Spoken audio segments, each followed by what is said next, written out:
देखिए इस वीडियो में गाय के गोबर को हम लोग गौ माता कहते हैं, कितना अपमान किया जा रहा है। हाँ जी बताइए। वीडियो में लास्ट तक बने रहिएगा, अरे ठीक है। विभोर, तुम यहाँ? इतना भी अपमान नहीं करना चाहिए। अरे मैं सना, स्कूल में साथ में पढ़ते थे, याद नहीं है? सना 10th क्लास में साथ पढ़ते थे, क्लास की टॉपर सना। हाँ वही। और तुम यहाँ इस हालत में? ये मैं मेरे बदबूदार जगह पे तुम क्या कर रही हो? मम्मी ये वही लड़की है, मैंने आपको बताया था ना, मैंने 10th क्लास में लड़की को प्रपोज किया था, उसने मेरा प्रपोजल रिजेक्ट कर दिया था। काम छोटा हो या बड़ा हो पर काम ये वही लड़की है सना, क्लास की टॉपर थी। अपना और पता है इसने रिजेक्शन का रीजन क्या दिया था दिखाना मुझे? चाहिए। इस लड़के ने जो एटीट्यूड दिखाया है माँ बेटे कुछ बहुत बड़ा करना चाहती हूँ। कभी कभी होता है, हालात और जिंदगी दोनों सब चीज बदल देता है। गोबरों के बीच में काम आप लोग इस वीडियो में बने रहिएगा। और देखो मम्मी, इसने शादी भी कर ली, मतलब किसी गवार के प्यार में पड़कर यहाँ पर फंस गई बेचारी। अरे तुमने मेरे बेटे को छोड़ दी, तुम्हें पता है हीरे जैसा मेरा बेटा, और तुमने इसको छोड़ के ना बहुत बड़ी गलती करी। अगर इससे शादी करी होती ना तो आज एक महल की महारानी बनी होती। हाँ, आज देखो कहाँ पड़ी हो, तो ज़्यादा से ज़्यादा इस वीडियो को शेयर कीजिए और लाइक कीजिए, कमेंट कीजिए, फॉलो करना ना भूलिए। हम इसी तरह से डेली वीडियो लेके आया करेंगे आप लोग के लिए। फ्यूचर बन जाता, बट वही अब कर क्या सकते हैं, तुमने अपनी जिंदगी बर्बाद कर दी। कोई बात नहीं, ठीक है। जो पहले की बातें हैं ज़्यादा से ज़्यादा इस वीडियो को शेयर कीजिएगा। छोड़ो ना ये सब, बताओ यहाँ कैसे आना हुआ आप लोगों का? सोच वाले आदमी को जरूर ये वीडियो भेजिएगा जो अपने आप को एटीट्यूड मानता है। लेकिन मैंने सोचा भी नहीं था कि यहाँ इस तबेले में तुमसे मुलाकात हो जाएगी और हमारी पुरानी यादें ताज़ा हो जाएगी। खैर, तुम्हें देखकर ना बहुत तरस भी आ रहा है मुझे और बहुत अच्छा भी लग रहा है, क्योंकि तुम्हारे ये जो पढ़ाई का घमंड था ना, तुम्हारा जो एटीट्यूड था वो क्यों टूट गया। हाँ माना कि मैं क्लास में एवरेज स्टूडेंट था, लेकिन जिसकी वजह से मेरा स्टेटस कम भी हाई था। लेकिन मुझे इस वीडियो को देख के बहुत दुख हुआ है। आज भी तुम सबसे बड़ी बात है कि क्यों मम्मा इन्होंने जो अपमान किया है लड़की की जगह पर ये काम कर रही है, मतलब ऐसी जगह पर आने से पहले अपमान नहीं करना चाहिए। जैसे कि मैं देख लीजिए, मेरे पति मेरे हाथ पकड़ के चल रहे हैं, मुझे कोई हिचकी नहीं आ रहा है, मुझे कोई प्रॉब्लम नहीं। शायद मुझे तुमसे शादी कर लेनी चाहिए, लेकिन मैं आज अपनी जिंदगी में जहाँ हूँ, जिसके साथ हूँ और जो कर रही हूँ, मैं उसमें भी बहुत खुश हूँ, अपनी लाइफ से सेटिस्फाइड हूँ और जो कर रही हूँ बिल्कुल ठीक है। तो मेरी फिक्र करना बंद करो।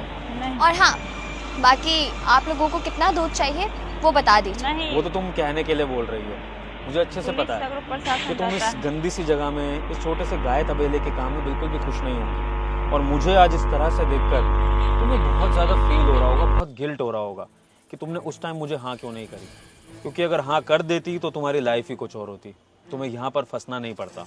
मुझे अपने किसी भी फैसले पर कोई पछतावा नहीं है। मैं जो कर रही हूँ बिल्कुल ठीक कर रही हूँ और बहुत खुश हूँ। मैं अपनी ज़िंदगी में कुछ बड़ा करना चाहती हूँ, बहुत बड़ा बिजनेस करना चाहती हूँ। विभोर, ये काम भी एक बिजनेस से कम नहीं है, समझे तुम?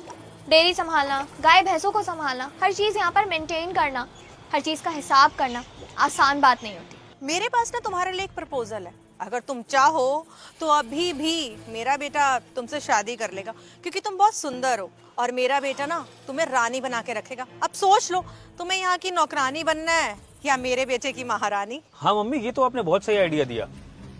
आपकी बहू बनने लायक तो है ये, औकात वाइज नहीं लेकिन शक्ल वाइज तो है। देखो सना, तुम पे क्रश तो था ही मेरा उस टाइम पे भी, लेकिन आज भी तुम्हें थोड़ा बहुत लाइक करता हूँ मैं। तो अगर तुम चाहो तो ऑफर खुला है तुम्हारे लिए, अपने उस गवार पति को छोड़कर तुम मेरे पास आ सकती हो।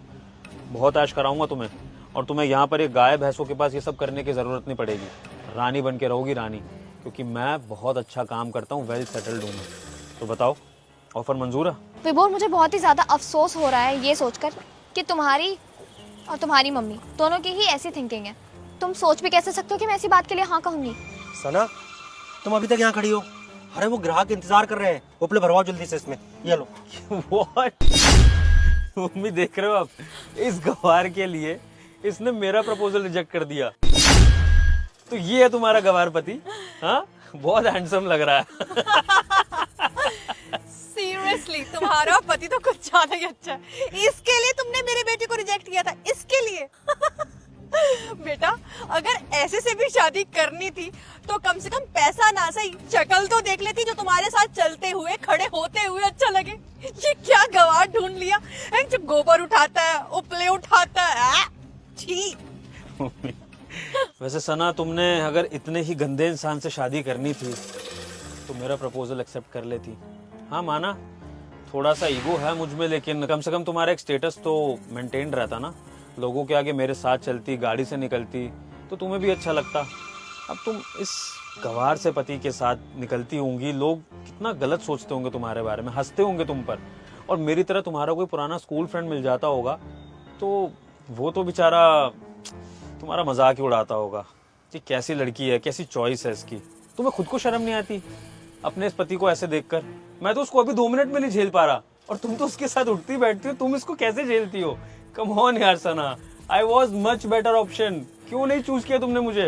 वैसे सना, कौन है ये लोग जो इतनी बदतमीजी कर रहे हैं? सनी ये मेरा दोस्त है पुराना, स्कूल में मेरे साथ पढ़ा करता था, और ये उसकी मम्मी।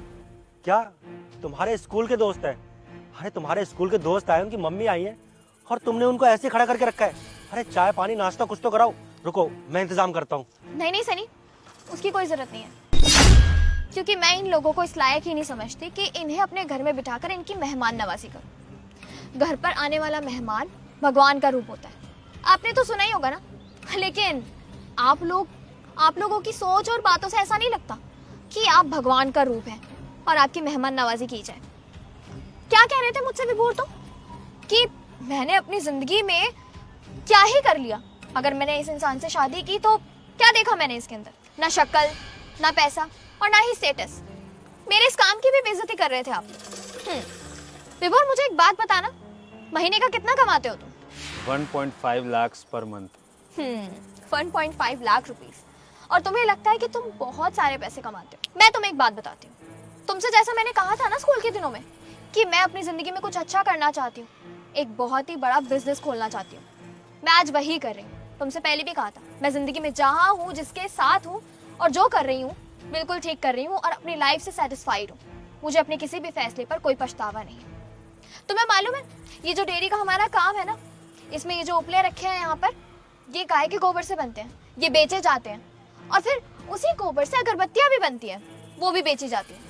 और दोनों जो चीज़ें मार्केट में बिकती हैं तो उससे हमें पैसा मिलता है, हमारी कमाई होती है। गाय दूध देती है और वो दूध भी बेचा जाता है, उस दूध से डेयरी प्रोडक्ट्स बनते हैं और वो भी मार्केट में बेचे जाते हैं। आप लोगों को तो पता ही होगा, डेयरी प्रोडक्ट्स से यूज करते ही होंगे आप लोग, उसका भी रेवेन्यू हमारे पास ही आता है। ये जो 1.5 लाख तुम मुझे बता रहे हो ना, इतना पैसा हम एक हफ्ते में कमा लेते हैं। और इस चीज के लिए मैं इतना बता दूं कि अपने पैसों का शो ऑफ तो मेरे सामने बिल्कुल भी मत करना।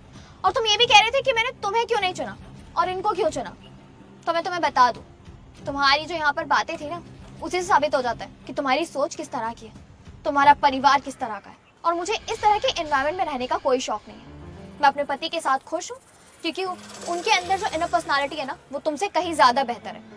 उन्हें लोगों की इज्जत करना आता है, किससे किस तरह से बात की जाती है ये पता है, और दूसरों की बेइज्जती नहीं करते, ना ही दूसरों को नीचा दिखाते हैं। और तुम्हारी तरह हर जगह जाकर किसी और की बीवी को पैसों का ढोंग दिखा करके अपनी बीवी बनाने की कोशिश तो बिल्कुल भी नहीं करते, क्योंकि उनके अंदर इतनी मर्यादा तो है।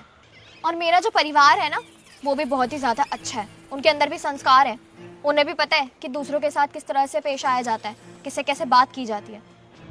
खैर, आप लोग इन बातों को नहीं समझ पाएंगे, क्योंकि आप लोगों ने जो अभी अपना रूप दिखाया ना, उससे मैं साफ समझ पा रही हूँ कि विभोर, तुमने स्कूल में जो हरकत की थी वो क्यों की थी। तुम जैसे पहले थे आज भी बिल्कुल वैसे ही हो, घमंडी और अकड़ू। और तुम जैसे इंसान को अपने जीवन साथी बनाने का मेरा कोई शौक नहीं है। मैं जिस इंसान के साथ हूँ बहुत ज़्यादा खुश हूँ, और ये सब कुछ सारा का सारा काम मैं ही संभालती हूँ। तो एक तरीके से अपनी ज़िंदगी में मैं जो कर रही हूँ ना, वही कर रही हूँ जो मैं हमेशा से करना चाहती हूँ। खैर, अब इन सब बातों का कोई फ़ायदा नहीं है। आप लोग हमें बता दीजिए कि आपको कितने दूध की ज़रूरत है, हम आपके घर पर भिजवा देंगे। क्या सना, ये लोग दूध लेने आए थे तो इनको दे दो ना कितना दूध चाहिए। और हाँ, इनसे ना पैसे मत लेना।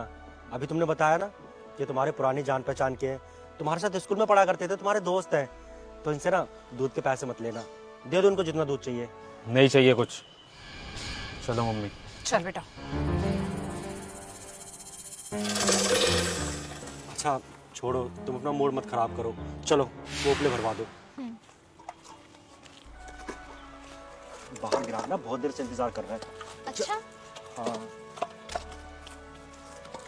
चलो मैं देख के आता हूँ।